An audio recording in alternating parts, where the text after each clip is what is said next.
തിരുവനന്തപുരം മംഗലപുരത്ത് സ്വർണ്ണ കവർച്ച 50 പവനോളം വരുന്ന സ്വർണ്ണമാണ് കൊല്ലം സ്വദേശി ഷിജിയുടെ വില്ലയിൽ നിന്ന് മോഷണം പോയത്. തിരുവനന്തപുരം മംഗലപുരം നെല്ലിമൂടിലെ അണ്ടർ ദ ബ്ലൂ വില്ല പ്രോജക്റ്റിലെ ഐക്ലൗഡ് ഹോംസിലാണ് കവർച്ച നടന്നത്. കൊല്ലം സ്വദേശിയായ ഷിജിയുടെ C12 നമ്പറുള്ള വില്ലയിൽ നിന്നാണ് 50 പവനോളം വരുന്ന സ്വർണം കവർന്നത്. ഷിജിയും കുടുംബവും സ്ഥലത്തില്ലാത്ത സാഹചര്യത്തിലാണ് മോഷണം നടക്കുന്നത്. പിന്നീട് ഉച്ചയ്ക്ക് മടങ്ങിയെത്തിയപ്പോഴാണ് കവർച്ച ശ്രദ്ധയിൽപ്പെട്ടത്. വീടിന്റെ അടുക്കള ഭാഗത്തെ ഗ്ലാസ് ജനാല വഴിയാണ് മോഷ്ടാവ് അകത്ത് കയറിയത്.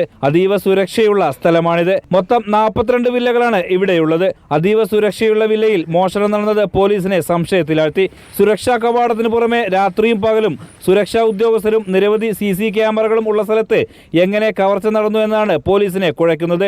അതുകൊണ്ട് തന്നെ കവർച്ച നടന്ന വീട്ടുകാരുമായി ബന്ധപ്പെട്ട ആളുകളെ ചുറ്റിപ്പറ്റിയാണ് പോലീസിന്റെ അന്വേഷണം. സ്ഥലത്തെ CCTV ക്യാമറകൾ പോലീസ് പരിശോധിച്ചു വരുന്നു. റിപ്പോർട്ടർ, തിരുവനന്തപുരം.